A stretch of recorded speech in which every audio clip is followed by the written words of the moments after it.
happy Wednesday. I'm Chelsea from Montero Manor, and today I'm going to show you how to update this old plant stand with English walnut gel stain and colored wax. But before we begin, don't forget to tag 3 friends down in the comments below and share this video to win a container of English walnut gel stain. So for our project today, we're going to need the following items: 1 step in black, English walnut gel stain, Mind Your Own Beeswax, our trusty water bottle, good old-fashioned paper towels. Now you can either use chippy brushes or sponges, whichever you prefer you can use.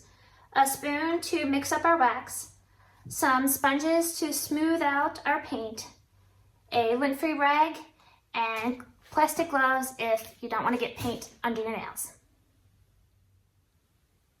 I already stained the legs and the one shelf. I didn't do the top yet, we'll do that together. But I wanted you to see how the English walnut complements the black one step for a traditional look. You might have noticed that I didn't touch up some areas. That's on purpose. We're gonna have our paint and our wax come back and give these areas character. So to get started, I always turn my pieces upside down because I like to get my feet first. So all we need to do is have our paint, a brush or a sponge, and our water. And we're just going to paint our legs. Now I like using the one step because it's water-based. So if I make a mistake or if an area dries on me too fast, I can come back and spray it with my spray bottle and help manipulate the paint to the areas that I want it to go.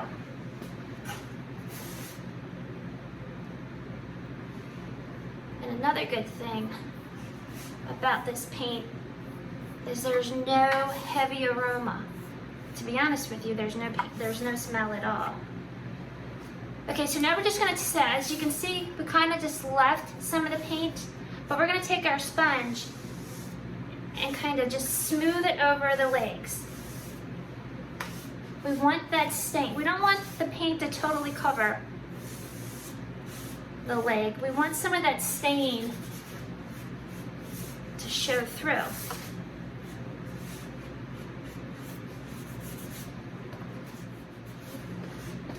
So if we miss some areas with the paint, that's totally fine, because when we come back with our colored wax, we're going to hit those areas and cover them up and help them blend in to the paint. I love seeing old furniture that has that chippy look or that old world look. I think it just gives so much character and definition to pieces.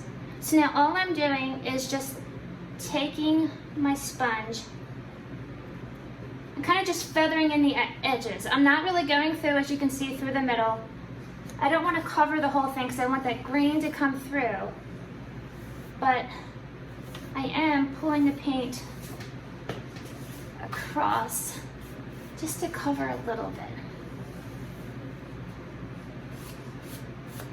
And I will tell you that using these using a sponge, for me, I find easy, that it helps give you a smooth finish and you don't have to come back and sand later.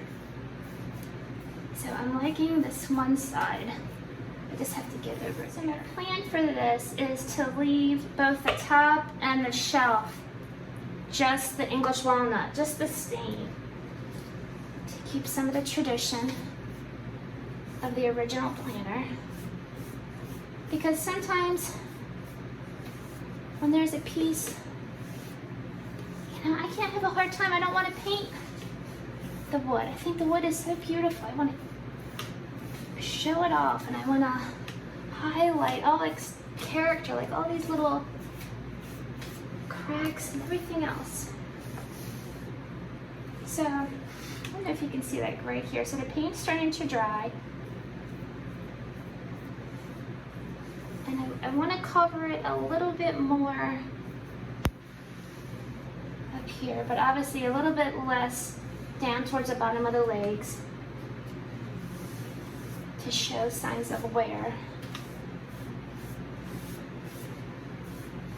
But I wanted to show you that if you take some water and just an easy little spritz, it can help pull the paint back through the areas that you missed.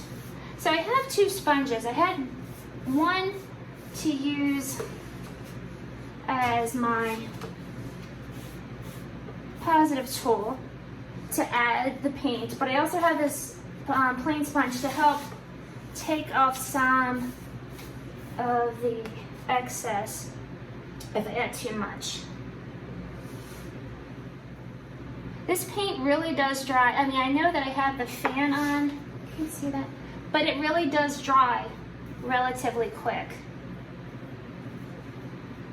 So I have to work fast, but like I said before, thankfully, with it being water-based, if we get stuck in an area, we can manipulate it with our water bottle.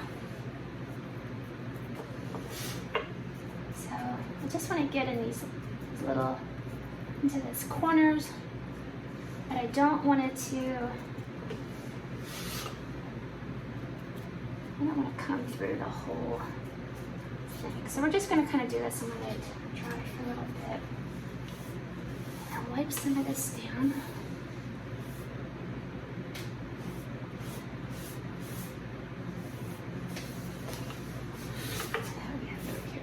Okay, so now you can see here, like I don't have the paint all the way through. That's fine, because we're gonna have, when we come back through with our painted wax, it's gonna highlight those areas, but at the same time, give us coverage.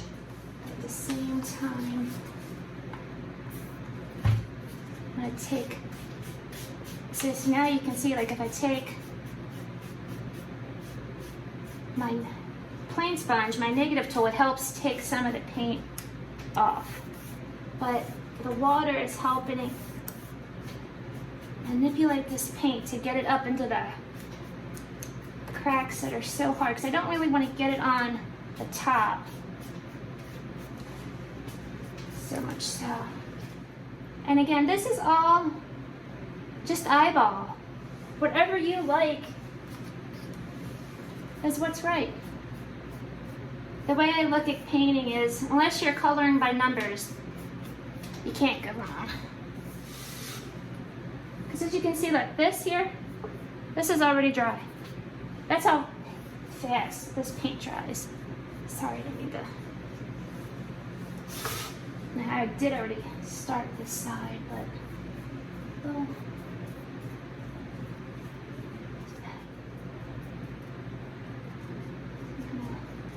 Just add a little more. I like this corner. I just wish I could get this corner to kind of resemble.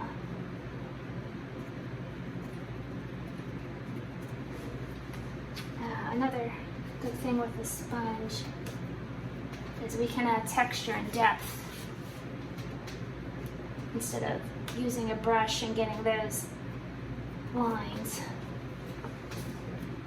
So even though like right here might look a little bit like a mess, if we leave this for a little bit and let it dry, we can come back. Because now I'm liking, can you see now it's starting to look like it's aged a little. I'm just not happy with this one little spot. So see, and all I'm doing is actually just pressing to get some of this off. So I've chosen this English walnut stain. One, because of its warm color, but two, because of its water-based consistency. It's just like paint. And when you open up most stains, there's like a horrible odor. With this, there's absolutely no odor, and it's easy to use. It's just like paint. If you can see, it has the consistency of paint and can be worked the same way as our one step. So all we're going to do is cover most of our areas, get into some of these character areas.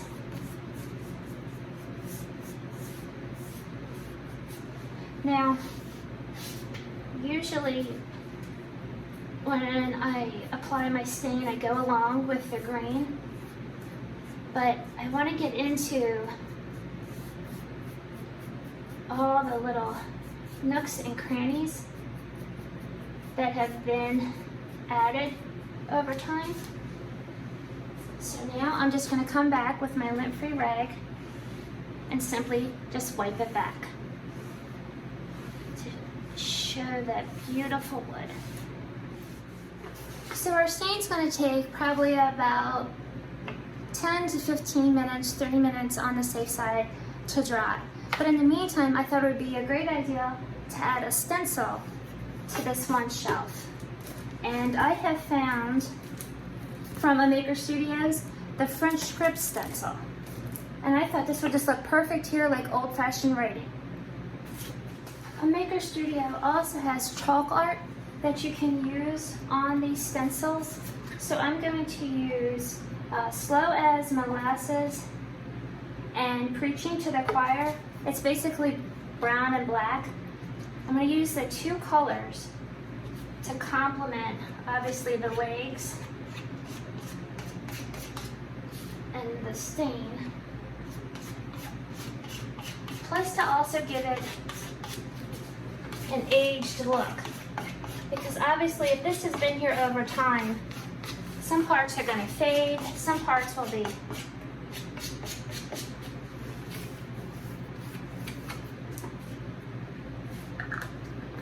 But another good thing about these stencils, these mist stencils,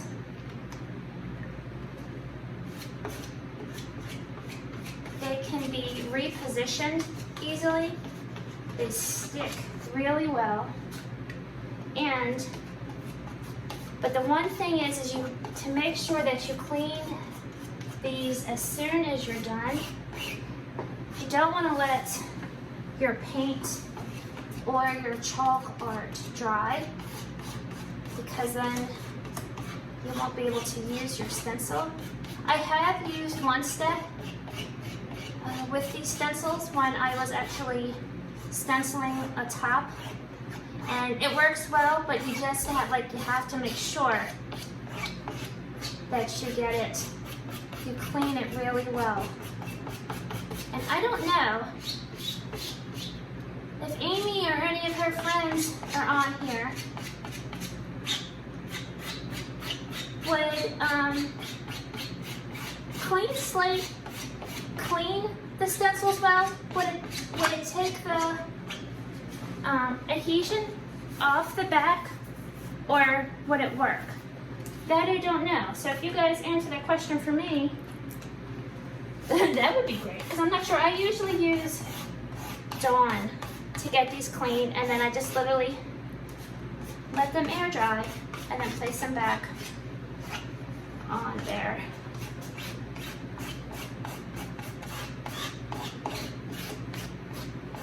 So I think I've mixed it in pretty well. Make sure that it kind of goes off the side. And do it gently.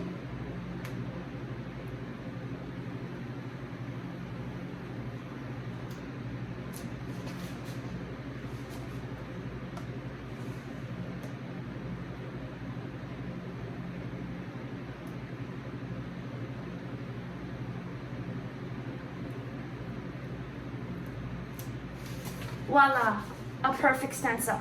These things are the bomb. I love them. Oh, wonderful. So to seal our piece, we're going to create a colored wax. I'm using Mind Your Own Beeswax and One Step Black. I love beeswax because of its buttery consistency. It can be used on wood and even metal. Once it dries, it is going to protect our piece and give it a vintage sheen. So to create a colored wax, we're probably going to need a little bit more with the piece.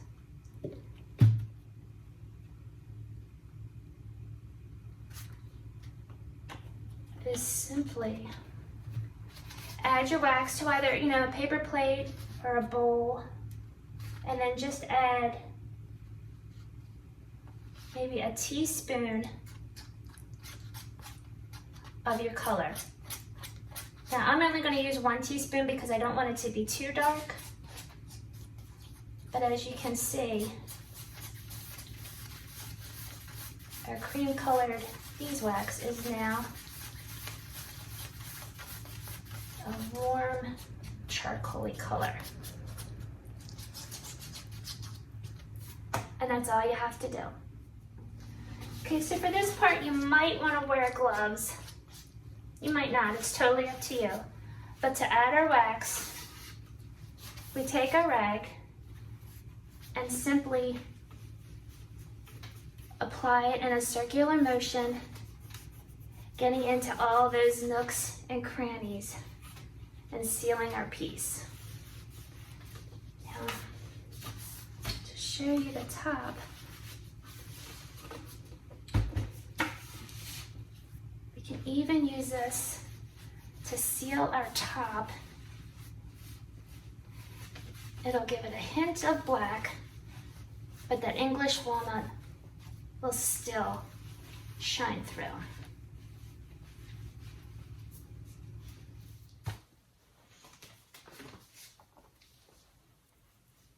As you can see, the beeswax goes on extremely smooth.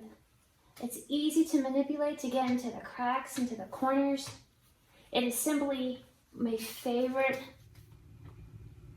So once 15 minutes passes, we can go and we can buff our piece and we're done. That's it. The longer you do it though, the easier it'll be to buff your wax. But that's it. What do you think? You like it?